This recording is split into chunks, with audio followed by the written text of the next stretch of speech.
트럼프, LA 시위에 주방위군 투입. 유섬, 의도적 선동. 이후 에디터. 미국 캘리포니아주 로스앤젤레스에서 도널드 트럼프 행정부의 강압적인 불법 이민자 검거 작전에 격렬하게 반발하는 시위가 일요일인 8일까지 사흘째 이어졌다.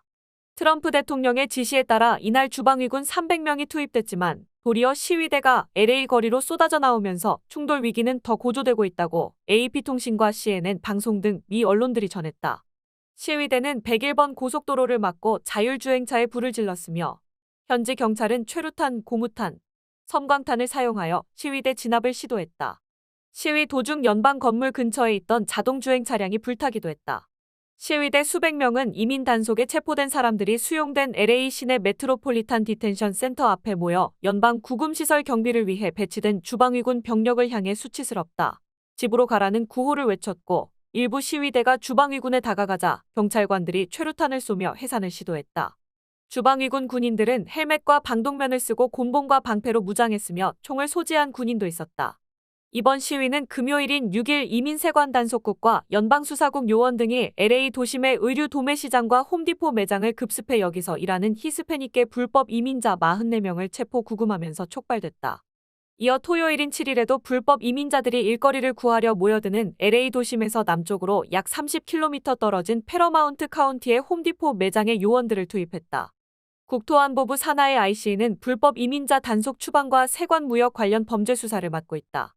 이에 패러마운트 홈디포 매장 앞에서 수백 명의 시위대가 IC 요원들과 격렬하게 충돌했다. 시위대는 국경순찰대 차량의 돌멩이, 콘크리트 덩어리를 던지고 발로 차면서 이동을 저지했다. 이에 경찰은 시위대를 향해 후추탄과 최루탄, 섬광탄 등을 쏘며 강경 진압에 나섰다. 이웃한 콤프턴 카운티에서도 소규모 시위대와 ICA 요원들 간 물리적 충돌이 빚어졌다. 패러마운트는 전체 주민 5만 1,000명 중 82%가 히스패닉계이며 상당수는 LA 주요 관광지의 호텔과 의류공장, 항만 등에서 일용직 노동자로 생활하고 있다.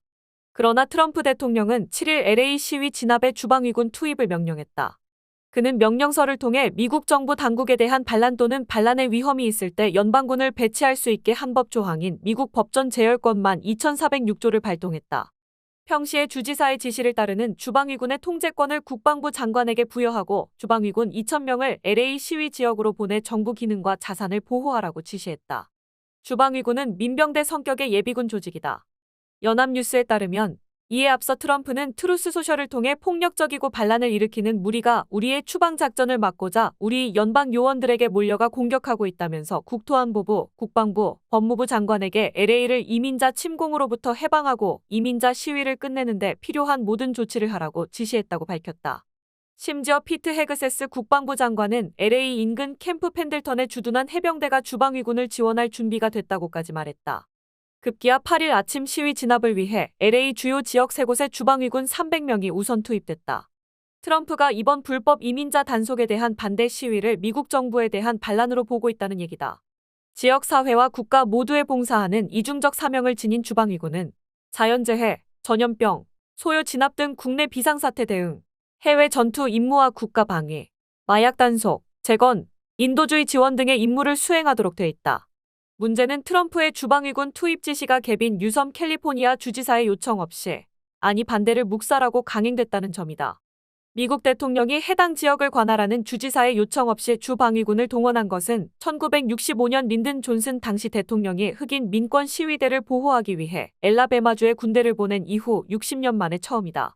1992년 흑인 인종차별 문제로 촉발된 LA 로드니 킹 폭동 때도 주방위군이 연방 정부 명령으로 투입됐지만 주지사의 요청이 있었다.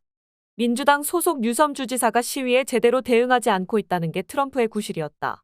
트럼프는 7일 트루스 소셜을 통해 연방 정부가 개입해 문제를, 즉 폭동과 약탈자들을 해결할 것이라고 주장했고 그리곤 주방위군 투입 명령서에 서명했다. 이에 유섬 주지사는 것에게 반발했다. 유섬은 8일 X를 통해 트럼프가 개입하기 전까지 우리에게 어떤 문제도 없었다면서 트럼프에게 서한을 보내 주방위군 배치가 불법이며 주정부의 주권을 심각하게 침해한 만큼 주방위군 철수를 공식으로 요구했다고 밝혔다. 유섬 주지사는 트럼프 대통령이 처음엔 규모도 작고 비폭력이었고 통제 가능했던 시위를 고의로 자극했다고 의심하고 있다. 뉴섬은 7일 X를 통해 주방위군 배치의 그 행동은 의도적으로 선동하고 긴장을 고조시킬 뿐이라면서 필요에 따른 게 아니라 위기를 만들기 위한 것이라고 비판했다. 이어 그는 더 많은 단속과 더 큰 통제를 정당화하고자 혼란을 바란다면서 시위대에게 절대 폭력을 사용하지 말고 평화를 유지하라고 당부했다. 캐런 베스 LA 시장도 트럼프 행정부가 초래한 혼란이며 공공안전에 관한 것이 아니다라고 지적했다. 민주당 소속 주지사 22명도 8일 공동성명을 통해 연방정부가 주지사와 협의나 협력 없이 주방위군을 주의 경계 안에서 가동하는 것은 효과적이지 못하고 위험하다라며 권력 남용으로 우려스럽다고 가세했다. 버니 샌더스 버몬트주 상원의원은 트럼프를 이 나라를 급속히 권위주의로 몰아넣는 대통령이라고 비판했다. 이들 미국 언론에 따르면 이번 시위는 LA에서 발생한 1965년의 와츠 폭동이나 1992년 로드니 킹 폭동이나 뉴섬이 연방 병력 지원을 요청했던 2020년 경찰 폭력 항해 시위 등 과거의 사건들보다 훨씬 그 규모가 작았다. 더구나 현지에선 주방위군을 동원할 만큼 시위가 격렬하지 않았다는 게 중론이다. 처음에 로스앤젤레스 경찰이 시위가 대체로 평화로웠다고 밝혔고 지역 당국들도 시위 격화에 대처할 자체 역량이 있었다고 자신했을 정도다. 이런 여러 가지 측면에서 반드시 주방위군을 투입하지 않으면 안 되는 폭력적 시위가 아니었는데도 트럼프가 이를 일종의 내란 행위로 규정하고 군 투입 결정을 내린 건 최근 정치적 동지였던 억만장자 일론 머스크와의 결별로 상징되는 권력 핵심층 이완과 불법 이민자 척결, 관세, 하버드대 공격 등 논쟁적 정책들에 따른 지지층 이탈을 단속하고 권력을 더욱 강화하려는 정치적 포석이 아니냐는 해석이 나온다. 이와 관련해 영국 가디언은 극우 매체를 이용해 시선을 돌리는데 능한 트럼프가 증오, 분노, 공포를 조장할 내부의 적을 찾았다고 진단했다. 또한 최대 정적으로 떠오른 진보의 아이콘 뉴섬 주지사에 대한 공격을 본격화한 것으로 보기도 한다.